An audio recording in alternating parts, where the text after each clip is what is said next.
Hey guys, welcome to PCubed, where we watch and talk about music as classical musicians. Today is our last episode of 27 Club series, and I'm very excited for today's video because this is one of my all-time favorite songs. Amy Winehouse is known for her incredible vocal range and her songwriting abilities. Amy was always surrounded with music, and in her youth, she was a member of National Youth Jazz Orchestra. She continued to train, perform, and began to write songs. Much like other 27 Club members, as she became more successful, she began to abuse drugs and alcohol. She also struggled with depression and bulimia. She still managed to create wonderful music with her very iconic singing style and songwriting abilities. The height of Amy's fame was the release of her second album, Back in Black, which became one of the best-selling albums ever. At the 50th Annual Grammy Awards, Amy won 5 awards, including Best Album and Best Singer. As her fame grew, so did her personal struggles. She attended rehab and managed to get clean for a period, but eventually relapsed and returned to heavy drinking. Her final European tour became a disaster. She was drunk at most of her shows, and she forgot which city she was in, and also began to forget some of the song lyrics. She fell deeper into depression. On June 21, 2011, it was announced that she was canceling the remainder of the tour. On June 23rd, she was found dead from alcohol poisoning at her home in London. We're going to talk about and react to Back in Black, which clearly demonstrates her beautiful and iconic voice and songwriting. It is a masterpiece.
Even though I heard this song a lot, I know you probably heard it more than me, the bass line in the beginning always, like, I don't know, it's so intriguing.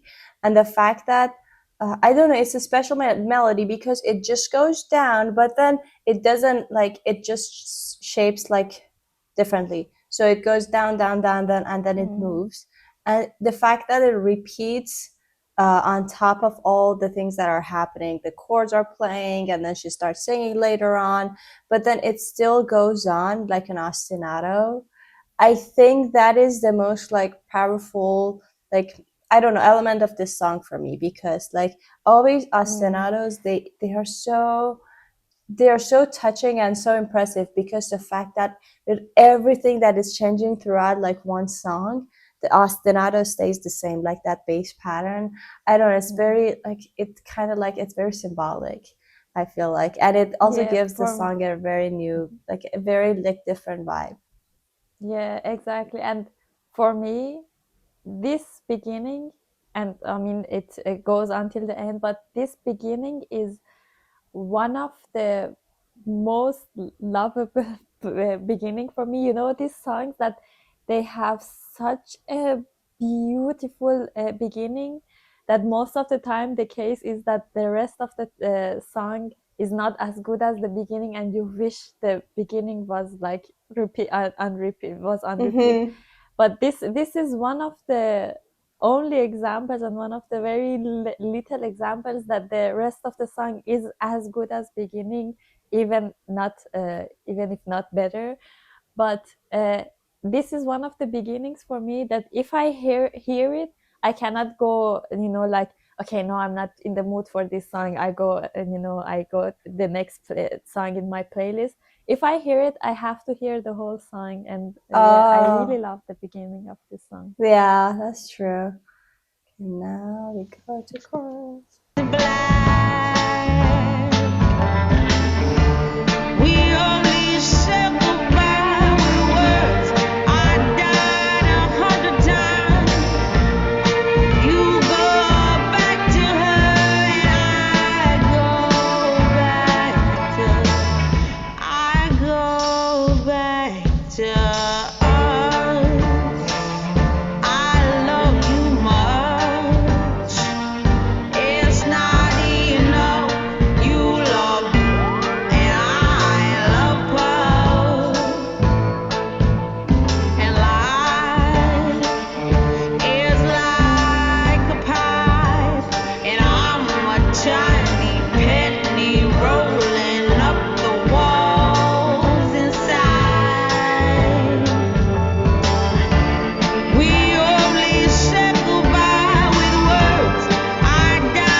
I just realized maybe I never like listened to, or maybe I never paid attention or thought about.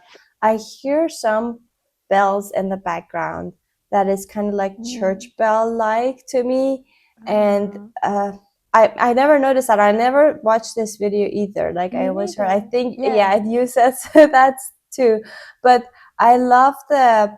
If you go past, because her voice is so like powerful and prominent and is so clear, her tone, that it's hard for me to kind of like pay attention to the other layers of music. So I gotta like have to like shift my focus intentionally for that, except for the bass that is like it started and we heard it in the beginning. But there are so many layers that are adding. I don't know if they're like I hear some strings. I don't know if they're actual strings or like synthesizers, but I also hear things like these elements, like the bells that is happening. And I think that is very important in like creating that mood that we feel every time we listen to this song without even knowing maybe why. I mean, her voice is one of the main reasons, but also I think the whole like it has like a very, I don't know, very, I can't describe it, like dark, but at the same time, I don't know, like very dreamy, melancholic vibe to it. And I think it's also because of the arrangement and how the instrumentation works. Exactly. You said a very good point, because as it started and I was like, okay, we have to react to it, I was like, okay, listen to the music, not just the lyrics and the voice, incredible voice of hers. But I cannot do that every time I listen to Amy Winehouse, especially this song. The lyrics for me is just so catchy and so thoughtful and relatable and everything, and the way she just sings it, it's not like she use like this raspiness that some singers do, or like she does some special thing so that it matches the sadness that it has in the text, or the anger sometimes that it has, and this feeling of hurt that she's hurt, and it's coming so naturally like that, and she doesn't do any special thing for that. And speaking of the text, I think this is the original video, which it's funny enough, I just realized that I never watched the music video. And not only that, none of the Amy Winehouse's music videos, because I listen to her a lot but never somehow watched the music video. But I'm sure it's the original music video, but so sad that they put a censor they censored two of the words until now, and I feel I find it very like sad when they do like put a censor on something on the text or something, and it loses its meaning a little, and yeah, I don't find it very nice that they did it.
Before we end it and like start talking about it, I loved this part that the music kind of like stopped from, like the tempo kind of dropped.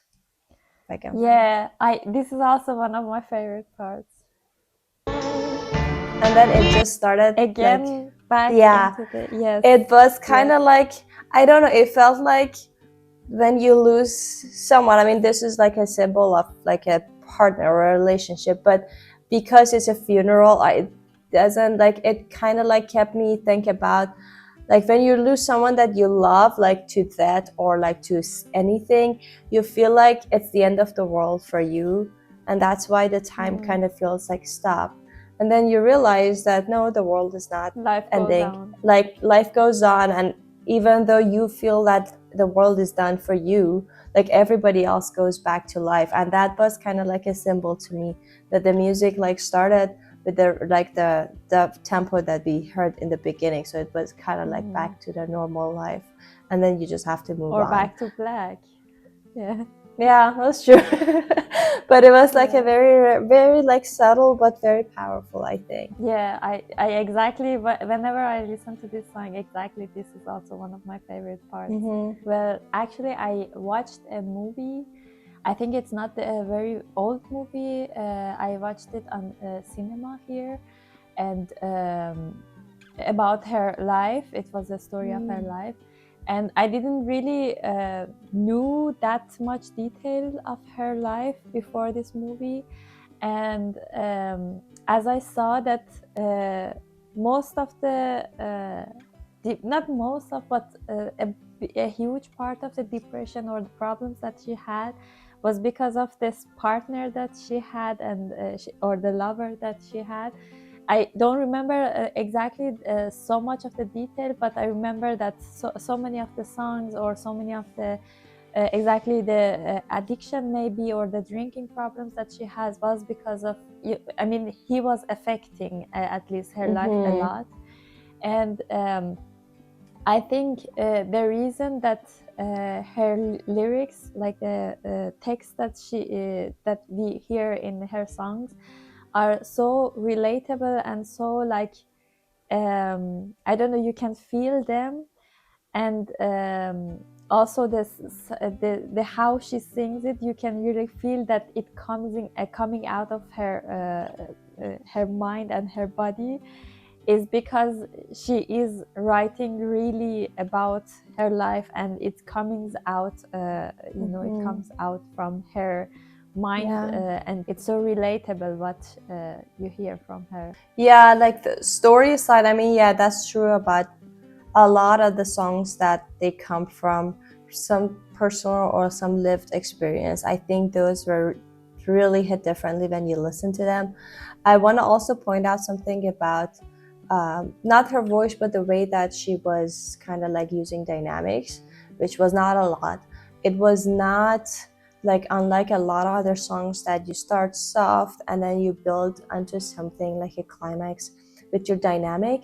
That did not feel that it had a lot of dynamics. It felt like she definitely had inflections. Obviously her singing is so like up and down, even like in a single word you can hear like really the words shaping. But I mean, like in general, if you like compare the volume or the dynamic of her beginning to like the end, it really felt like kind of like more in the same era. It was not a lot of big difference, and I think that actually it might have been intentional, because I think it really helped it, like, I don't know, like that it's everything is like flat, like emotionally, that what I mean, that you feel so empty and you don't, I don't know, you're not, it's, there's no destination basically, because use of dynamic is usually to get somewhere, you're building your way up to get somewhere to a point. And the fact that there was none of that, or so much less of that, I feel like it just emotionally shows like the flatness, or like, oh, it's like a suspended feel in your brain. You have nothing, nowhere to go from there. And I think that was really, I think these things are kind of like, I never thought about them until today, but now that I'm actually listening and trying to find these elements, I think most of them are probably intentional, like from the songwriting standpoint or performance standpoint or like arrangement. But for a listener, it just like, I think we just feel something and I was like, okay, I don't know what it is, but it really feels like every time I hear it brings me to a thing. But I think those are like part of the reasons that we feel a certain way when you hear the song, because you break it down to little details.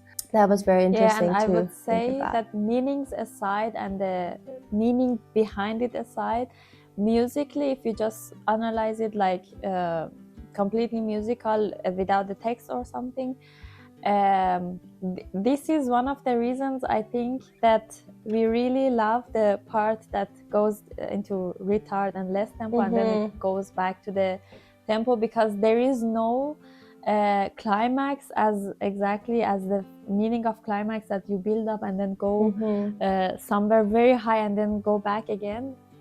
So that's why I think it was very smart for the person who arranged the song, that it was like, okay, what should I do to create this feeling of, okay, this is something special now, and then we go back on like a climax. So instead of just having a big climax, they just decided to have the moment of like not happening, or the time was like long, making the time longer or something, and then go back again to the tempo. Yeah, that's true. Oh my god, there's so many things about this song, but I think that was enough. That was really, really touching to listen to this song. I mean, even though we both heard it, but there's always something new when you like re-listen to something or rewatch something. So I'm happy that we did that. Thank you guys so much for following us throughout this series. We hope you guys enjoyed it. Please make sure you drop your comments below what other series we should do next. Maybe for 30,000, we're going to do like a shorter series. Let us know what you want to hear next. And don't forget to like this video and subscribe to our channel if you haven't already. If you want to support us more, there is a Buy Me a Coffee link in the description. We'll see you guys tomorrow with our regular videos. Bye! Bye!